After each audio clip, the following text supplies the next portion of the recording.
ರಾಜ್ಯ ಸರ್ಕಾರವು ವಿವಿಧ ಸೇವೆಗಳ ಬೆಲೆಯನ್ನ ಏರಿಕೆ ಮಾಡ್ತಾ ಇದ್ದು, ಈ ನಡುವೆ ಬಿಎಂಆರ್ಸಿಎಲ್ ಸಹ ಮೆಟ್ರೋ ಪ್ರಯಾಣ ದರವನ್ನ ಏರಿಕೆ ಮಾಡುವುದಾಗಿ ಮುಂದಾಗಿದೆ.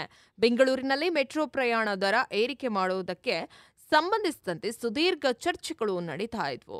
ಫೆಬ್ರವರಿ 1ರಿಂದ ಬೆಂಗಳೂರಿನ ಮೆಟ್ರೋದ ಪ್ರಯಾಣ ದರವನ್ನ ಹೆಚ್ಚಿಸುವುದು ಬಹುತೇಕ ಖಚಿತ ಎಂದು ಹೇಳಲಾಗ್ತಾ ಇದೆ.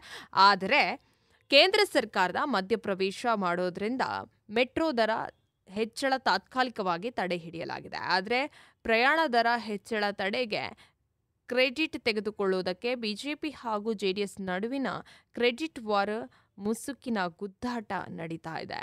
ಇನ್ನು ಮೆಟ್ರೋದ ಪ್ರಯಾಣ ದರವನ್ನು ಹೆಚ್ಚಳ ಮಾಡುವ ಪ್ರಸ್ತಾವನೆಗೆ ಕೇಂದ್ರ ಸರ್ಕಾರವು ತಡೆಯೊಡ್ಡಿದೆ. ಅಲ್ಲದೆ ಪ್ರಯಾಣ ದರವನ್ನು ಯಾವ ಕಾರಣಕ್ಕೆ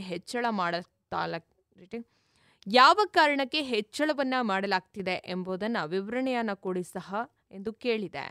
ಟಿಕೆಟ್ ಬೆಲೆ ಏರಿಕೆಗೆ ಸಂಬಂಧಿಸಿದಂತೆ ಯಾವುದೇ ನಿರ್ಧಾರವನ್ನು ತೆಗೆದುಕೊಳ್ಳಬೇಕಾದರೂ ಕೇಂದ್ರ ಬಿಜೆಪಿ ಸರ್ಕಾರಕ್ಕೆ ವರದಿಯನ್ನು ಸಲ್ಲಿಸಬೇಕು ಎಂದು ಬಿಎಂಆರ್ಸಿಎಲ್ಗೆ ಸೂಚನೆಯನ್ನು ನೀಡಲಾಗಿದೆ. ಇನ್ನು ರಾಜ್ಯ ಕಾಂಗ್ರೆಸ್ ಸರ್ಕಾರದ ದರ ಏರಿಕೆಗೆ ಮೂಗುದಾರ ಹಾಕಿದಂತ ಕೇಂದ್ರದ ಎನ್ಡಿಎ ಸರ್ಕಾರ ಎಂದು ಜೆಡಿಎಸ್ ಟ್ವೀಟ್ ಅನ್ನ ಮಾಡಿದೆ. ದರ ಏರಿಸಿ ಬೆಂಗಳೂರಿನ ಜನರ ಜೇಬಿಗೆ ಕಣ್ಣು ಹಾಕ್ತಾ ಇರುವಂತಹ ಮುಖ್ಯಮಂತ್ರಿ ಸಿದ್ದರಾಮಯ್ಯ ಹಾಗೂ ಉಪಮುಖ್ಯಮಂತ್ರಿ ಡಿಕೆ ಶಿವಕುಮಾರ್ ಅವರ ನೇತೃತ್ವದ ಸರ್ಕಾರಕ್ಕೆ ಕೇಂದ್ರದ ಎನ್ಡಿಎ ಮೈತ್ರಿ ಸರ್ಕಾರ ತಡೆ ಹಿಡಿದಿದೆ ಎಂದು ಸೋಷಿಯಲ್ ಮೀಡಿಯಾ ಎಕ್ಸ್ ಖಾತೆಯಲ್ಲಿ ಟ್ವೀಟ್ ಮಾಡಿದೆ. ಕಾಂಗ್ರೆಸ್ ಸರ್ಕಾರವು ಮೆಟ್ರೋದ ದರ ಏರಿಕೆಯನ್ನು 45% ಏರಿಕೆ ಮಾಡುವುದಕ್ಕೆ ಸಂಬಂಧಿಸಿದಂತ ಪ್ರಸ್ತಾವನೆಯನ್ನ ಜನವರಿ 1ರಿಂದ ಜಾರಿಗೊಳಿಸುವುದಕ್ಕೆ ಮುಂದಾಗಿತ್ತು.